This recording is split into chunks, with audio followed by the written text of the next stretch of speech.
আসসালামু আলাইকুম। আজকে প্রধান উপদেষ্টার নেতৃত্বে একটি ইম্পর্টেন্ট মিটিং হয়েছে যমুনাতে।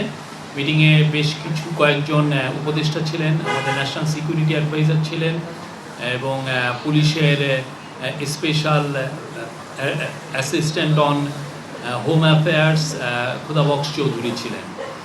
তো মিটিংয়ে বেশ কিছু সিদ্ধান্ত হয়। তার মধ্যে প্রথম সিদ্ধান্ত হচ্ছে যে কালকের যে ঘটনা ঘটলো, আপনারা জানেন গণ অধিকার পরিষদের প্রেসিডেন্ট নুরুল হক নূরের উপরে ন্যাক্কারজনক একটা অ্যাটাক হয়।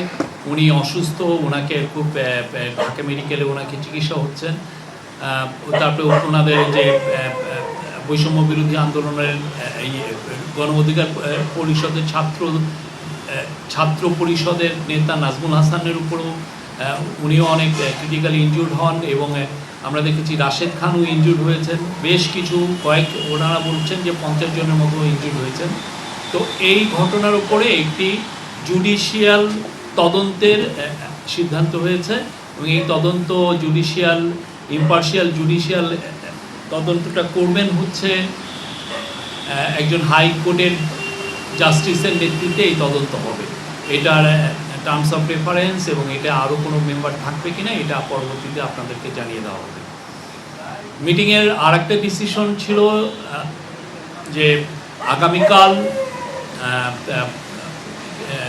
কিছু পার্টির সাথে, রাজনৈতিক দলের সাথে আমাদের চিফ অ্যাডভাইজার বসবেন 3টার সময়। বিএনপির সাথে বর্তমান পরিস্থিতি এবং ইলেকশন নিয়ে আলাপ আলোচনা হবে। আগামীকাল 3টার সময় বিএনপির সাথে মিটিং আছে, 4:30টায় জামাত এবং সন্ধ্যা 6টায় এনসিপি। চিফ অ্যাডভাইজার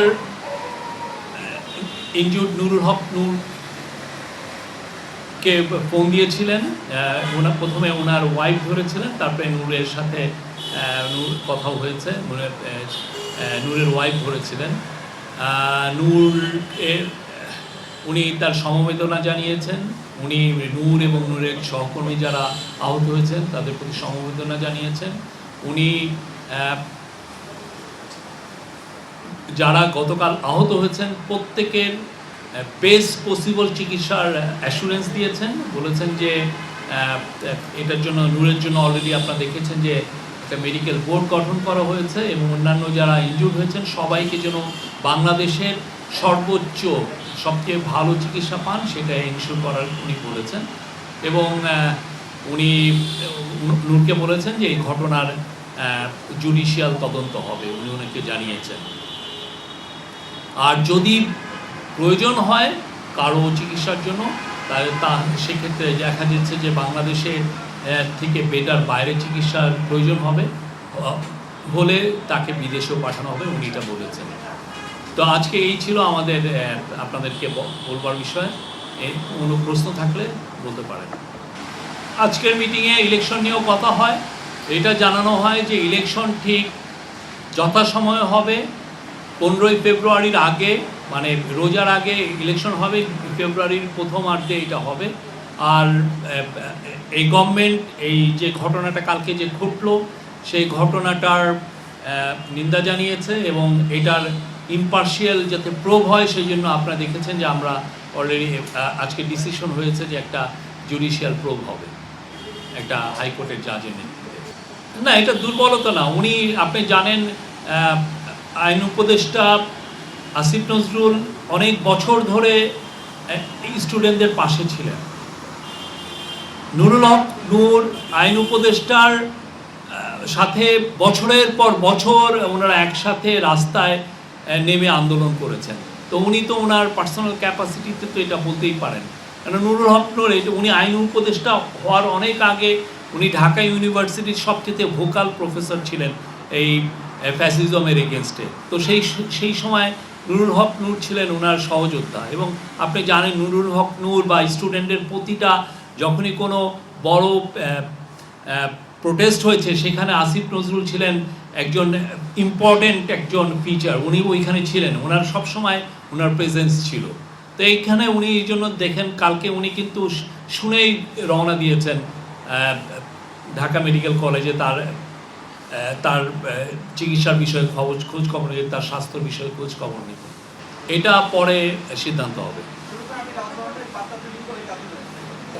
এই পুরো বিষয়গুলোই তদন্ত কমিটি খতিয়ে দেবে, সমস্ত বিষয়গুলো।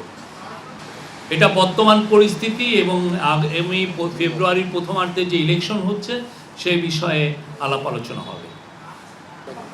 এটা এগেন এটা তদন্ত কমিটি এগুলো পুরো জিনিস তদন্ত করে দেখবে।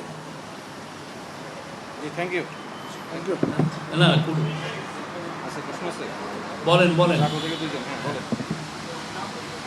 না বলেন, সবাই প্রশ্ন শেষ নাই, বলেন। এটা টার্মস অফ রেফারেন্সটা আগে তৈরি হোক, আজকে তো জাস্ট ডিসিশনটা হলো। আর আপনি জানেন আজকে কিন্তু উইকলি, এটা উইকেন্ড, এটা শনিবার একটু ছুটির দিন, তো কালকে যখনই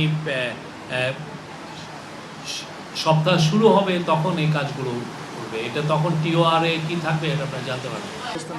আমরা সেই অবস্থায় এটা স্ট্রংলি আমরা বলছি, ইলেকশন ফেব্রুয়ারির প্রথমার্ধে হবে। এই কোনো শক্তি না এটা প্রতিরোধ করতে পারবে। ইলেকশন ঠিক ফেব্রুয়ারির 15 তারিখের আগে হবে, ফেব্রুয়ারির প্রথমার্ধে হবে। কোনো ধরনের কোনো কনস্পিরেসি এটাকে থামাতে পারবে না। আপনি একবার কোশ্চেন করেছেন, আপনি আইন শৃঙ্খলা পরিস্থিতি তো অনেক বিষয়ের উপর নির্ভরশীল। আপনারা একটু পুলিশের যে হেডকোয়ার্টার থেকে আপনারা আইন শৃঙ্খলা বিষয়ে যে স্ট্যাটিস্টিক্সগুলো নেবেন, নিয়ে আপনি দেখবেন যে গত বছরের তুলনায় আইন শৃঙ্খলা পরিস্থিতি কতটুকু অবনতি হয়েছে, আদৌ হয়েছে কিনা।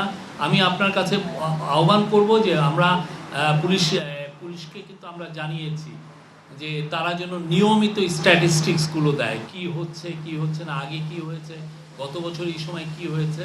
হ্যাঁ, আমরা মনে করি সামনে ইলেকশন হওয়ার মতো যথেষ্ট কন্টিনিউসিভ এনভায়রনমেন্ট আছে এবং ইলেকশন ফেব্রুয়ারির প্রথমার্ধে হবে।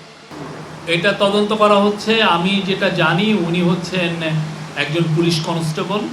হ্যাঁ, উনি ওই ল ডিউটিতেই ছিলেন। বাকিটা আপনারা ডিএমপির কাছ থেকে জানতে পারবেন। তখন তো যেটা ছিল সেটা তো ধরেন এক ধরনের নাটক ছিল। এখানে আমরা যা কাজ করছি প্রত্যেকটার বিষয়ে আমাদের সিনসিয়ারিটি আছে। আমরা আপনাদেরকে আহ্বান করব, আপনারা এগুলো আরও আপনারা নিজেরাও এগুলো নিয়ে রিপোর্ট করেন, দেখেন আমরা আমাদের জায়গায় ঠিকমতো কাজ করছি কিনা। কালকের ঘটনায় জাতীয় পার্টির কোনো রোল ছিল কিনা সেটা এই তদন্ত কমিটি খতিয়ে দেখবে। এ বিষয়ে কোনো ডিসকাশন হয়নি।